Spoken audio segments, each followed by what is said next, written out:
Today we are going to talk about um, a short story by Miranda July. It's called The Shared Patio. It's taken from the book that is called No One Belongs Here More Than You Do. And it's the first short story from that. Um, Miranda July is an American film director, screenwriter, author, and even an actress. She has written a lot of fictional um, work. Her fictional works are well known. She is almost the subject of every creative writing course or subject. So here we will analyze or discuss some things that we have noticed in the short story, The Shared Patio. I will begin with again, what do you think about the whole story, Namrata? So there is so much to talk about, but then I don't know if there is Not a anything lot. to talk about. Yeah. So that is Yeah. how the story is. Um, there is, I think we can say there is chaos, there is confusion, um, but it is different, and I think it's unique the way she tells the story. Yeah, I I mean, would totally agree with you. I don't think I have read something similar to this before, I would say. Hmm. It's very modern, wouldn't you say that? It's Hmm. very modern in its own way. Also, as you said earlier, it also depicts the modern life. Hmm. What do you think? How does it feels modern to you? How is it modern to you? Okay, because do you want me to talk about the style of writing or Anything that makes you feel that it is modern. so I think the fact that the plot is very um, differently structured, the events in it, if we see, that makes it modern, I guess, because Hmm. it's not fixed. I mean, Yeah, also, if we look at it, it seems thematically it is modern in the sense that it can be read as a commentary on modern life, where even though there is physical proximity between us, like we know the person who stays next to us, but we don't really know them. We know nothing about them. hmm. There is that emotional distance between people. And the title shared patio, as it says, the patio was shared between the narrator and the couple. But even though they were sharing that patio, there was nothing more than that was shared. They didn't know each other at all, but they were living Yeah. next to each other. I think I would like to elaborate on the part where you said it was chaotic and on how it was chaotic, basically. I think the narrators, the protagonists' feelings, emotions are really, really conflicted. They are conflicted and they are a little depressed, I would say too. She's There's a lot of obsession, lot of thinking, overthinking. In this, in her monologue, there's a lot of interior monologue that is happening as well. There are a lot of you know repetition as well. I think she is confused, but then she also knows some things are sure. She's sure of a few things as well. And I'm just surprised how relatable that can be. At the same time, it is not. It is very weird, absurd. So, for example, when she talks about the shared patio and the fact that it is shared, the landlord lets her know that it is shared, although it's not on the same floor. She has to go down a floor where the couple lives. That's their patio. It seems like it's their patio, but then she's allowed to go there. And she wonders if the couple knows that it's shared. And then she marks out her calendar, marking the time and the time that they had spent on the patio, and she tries to spend the similar amount of time as them. So that's just so much of overthinking from her side, which is very relatable. Sometimes we do that, but then it's to the point that it's absurd as well. Um, Yes. I and think it's maybe, just so yeah. funny Yes, it, reading about it. yeah. So I think it becomes so weird. I mean, I think the reason why it sounds so weird is because we read it in the story. Like, it is something Yeah. that you would do but never talk about. Yes. Or But maybe think about it, but never vocalize it. yes. So I think maybe it would be normal if someone thinks about it and doesn't do it in real. Like you might think that okay, I need to claim my right over this patio because it is shared. I also need to share some amount of time there, like the other person. You Mm-hmm. might think about it, but maybe you won't do it if it is not needed. If you don't need to um, take your share of time there. But Yeah. the next thing could be you thought it and you did it. But then you thought it, you did it, and then you are reading. I mean, because Sharing we are it. reading about it, so it's being shared. Yes. Yeah. So even if you did it, nobody should know it. But the fact that we get to know it makes it funny and weird at the same time. Funny. Yeah. So, in the whole short story, there's this ongoing interior monologue, and as well as there's a paragraph in between sometimes where I think it's from an excerpt from the magazine Positive that she mentions that is for HIV positive people. Now, do you think there's a lot of speculation, although I think it's very evident, but then what do you think? Is she um HIV positive or It what? Yes, it seems so. I to be honest, I didn't really notice that when I read it first, but then now when you mention about it and I see those those paragraphs in italics, yeah, It makes they sense are it now. makes sense, yes. And obviously, the way she has been portrayed as as emotionally starved, she uh, she needs some sort of emotional connection, and not just emotional, even physical intimacy is something that she is longing for.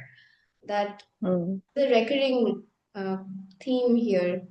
So that might be related to the fact that she's HIV positive. Wow, that is interesting. I mean, I think what you said, from what you said, I can recollect that yes, I do think that. Okay, so do you think that she is ill? She is ill, and that makes her overthink? That leads her or that results her into being this kind of absurd personality that she is? Do you think that that's because of her illness?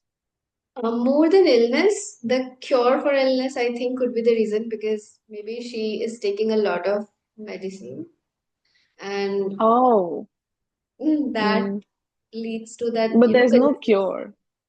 I mean, Yes, but then if I'm not wrong, there are some medicines that are prescribed if somebody is uh, positive. positive.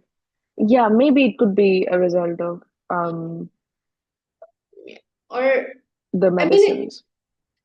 because she seems, I don't know, like she is Delusional, delusional. let's be Yes, honest. yes, She is.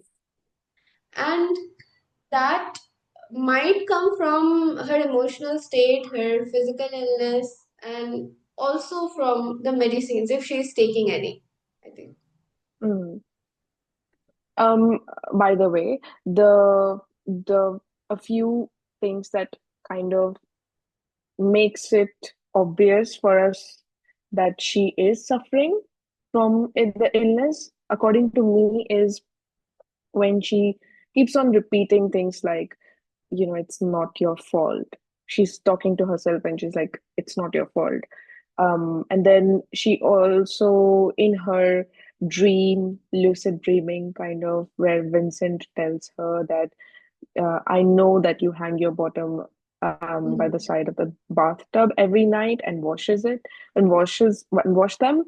So I think that the washing of or cleaning the intimate part um, is kind of her obsession with cleanliness that is from that illness, that stems from that illness, I think. Um, so I do think that now I think that the illness has also made her obsessed, and that obsessive behavior has maybe somewhat is from that. Uh, Yes, that makes okay. And also very obvious, why would she read a magazine which is for HIV positive? yeah. I mean, she does that maybe because she is HIV. Also, the kind of reaction you would expect when she comes across the pictures of the children on the refrigerator, she's kind of she stops there and she is thinking about a few things. And I think she's kind of thinking about having children, how it feels to have children, because maybe she doesn't or she can't have children in a way. Yes. Yes, because she's deprived of it. She longs for it and she Yeah. just now all of this sounds very serious, but even humor is part of this story. And I would just like to read that line that says, people tend to stick to their own size group because it is easier on the neck, unless they are unless they are romantically involved. In which case, the size difference is sexy. It means I'm willing to go the distance for you. So, It is humorous, but in your head, it kind of makes sense. yes, it So makes sense. it is Yes. logical, It but is then logical, it is logically it's funny. humorous, and it is because it is, I don't know, it is humorous and logical at the same time. And because of that, it becomes more humorous. More funny. Yeah, yeah, yeah, I know. Um, so if a person likes someone, you would always expect them to care about them. And if, okay, so an incident like epileptic shock happens to that person, you would definitely, your first reaction would be to care about that person, to give some reaction at least. But the reaction that we get from her, she obviously is obsessed about Vincent and she's very much into him. Um, but when he gets this shock, and he goes into this state where he needs help, she totally ignores him. I wonder why she does that and what kind of psychology goes into that. Yeah. Is it, do you think there's a possibility that she is not sure whether it is for real or if it is only in her head because she lives most of her life in her head than in reality? That could be possibly true, but then even after Helena is uh, she comes home and then she wakes both of them up, tries to wake both of them up, and she asks her, "Why are you sleeping?" When he was in shock. I mean, she wants to ask if he's in shock, how can you sleep? How can you be asleep? So she's just frozen. And even when she's asked to bring something from the room, from the house, she goes in and then she's like completely lost it. Hmm. She's not thinking about the situation where, she needs to go back to the patio and help Helena to bring him back to consciousness. But then she's not thinking about it. She's just lost in her own world. I feel like most of the time she's just not all right. She just she lives in her own world. Hmm. Even if she's obsessed with that person, that obsession is just it has a limit. Her obsession is also limited in a way, Yes, it's like the and definitely the hmm, conflict is there. hmm, Her illness pushes through, and then sometimes her obsession. So there's a very and her loneliness is, of course. So I hmm, think there's a lot going on. hmm. Do you want to say that the obsession persists as long as it serves her purpose? And then, I mean, she's obsessed with Vincent, but then if she really, if she cares for him at all, she would have behaved differently, right? Yeah. But then you cannot forget about the conflict, right, in her head. Hmm, She keeps on remembering what it feels like to be lonely, what it feels like to be sick. So that also is something like an obsession to her. hmm, Um, that is hmm, also very persistent in her life. So all these feelings are really, really there when she's in a difficult situation. hmm. I just hope she is not doing it voluntarily to to make Helena suffer like her or something because she is Oh, emotion that can take another turn. because she is That is emotionally another deprived. take. Yeah, and she observes them a lot, and she is emotionally deprived, emotionally starved. Yeah. But But then I don't think that she hates Helena hmm, as much as she's obsessed with Vincent. but don't Because you think that she is, envies her? She envies of Helena. course, definitely the mention of the dye, that her hair is dyed, is definitely um, an evidence for that. And the way she talks about her, that she's not the same kind of she doesn't have the same kind of interest as her and Vincent. She has to explain, or they would have to stop their conversation, and explain the technical terms to her if they were to talk, all three were to talk about magazines. So all these things, maybe definitely she is envious. So we hope you like listening to our analysis or our discussion about the story. If you have read it, then we are sure you would have understood everything that we talked about. If not, do give it a read. Maybe you would find something more interesting, and do share what you felt about it in the comments. We would love to read it.